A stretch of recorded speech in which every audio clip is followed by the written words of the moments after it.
Sebuah kisah diceritakan bahwa seorang lelaki melalui sebuah kawasan perkuburan di suatu malam yang kelam dan sunyi.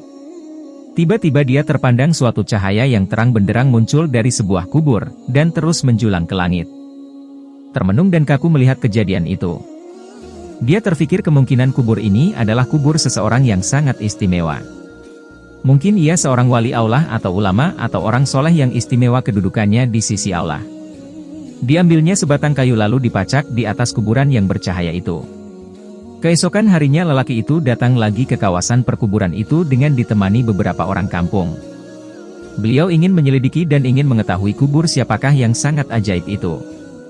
Untuk mengetahui dengan lebih lanjut, lelaki itu berkunjung ke rumah almarhum dan bertemu dengan istri si mati lalu menceritakan keajaiban yang dilihat di perkuburan suaminya. Anehnya istri almarhum terkejut dan keheranan. Dia sangat mengenal suaminya. Suaminya bukan siapa-siapa. Suaminya seorang petani biasa saja. Bukan seorang alim, bukan seorang ahli ibadah, bukan orang soleh, apalagi bukan imam, bukan muazzin, bukan guru Al-Quran. Malah suaminya tidak pandai membaca Quran dan dia tidak pernah mendengar suaminya membaca Quran. Akhirnya lelaki itu bertanya apakah perkara-perkara aneh yang almarhum selalu lakukan dalam kehidupan sehari-harinya. Akhirnya istri almarhum teringat suatu perkara yang selalu dilakukan oleh suaminya. Setiap kali sebelum tidur pada setiap malam suaminya akan mengambil wudhu, kemudian masuk di dalam suatu bilik lalu diambilnya Al-Quran di atas rak, lalu dicium dan dipeluknya dengan penuh kecintaan dan kasih sayang. Dia akan duduk dan membuka Al-Quran itu sehelai demi sehelai seperti sedang membaca, sedangkan ia seorang yang buta Al-Quran. Dia akan meraba-raba ayat-ayat Quran itu dengan tangannya, seolah-olah sedang menyentuh dan membelai sesuatu yang sangat dikasihi. Tambah istri almarhum lagi, dia pernah mendengar rintihan dan esakan tangis suaminya yang sangat sedih, mendayu-dayu dengan penuh penyesalan.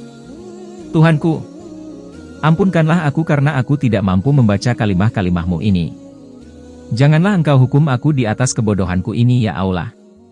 Wahai kalam Allah, maafkan kesalahanku. Aku tidak mampu membaca kalimah-kalimahmu. Aku tidak dapat bersahabat denganmu. Aku tidak dapat memahamimu. Tapi aku sangat mengasihimu. Aku sangat mencintaimu. Wahai kalamullah, janganlah engkau mendakwa aku, jangan engkau menuduh aku di hadapan Allah di akhirat nanti. Lelaki itu meminta untuk melihat Al-Quran kesayangan suaminya itu.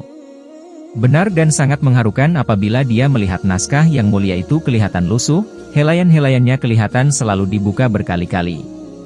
Dan ada bekas-bekas air mata di kertasnya, tanda seseorang sering menangis berjurai air matanya tatkala membuka lembaran yang maha suci ini.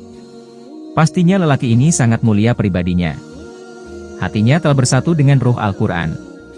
Dia sangat mengasihi kalimah-kalimah Allah itu dengan sesungguhnya.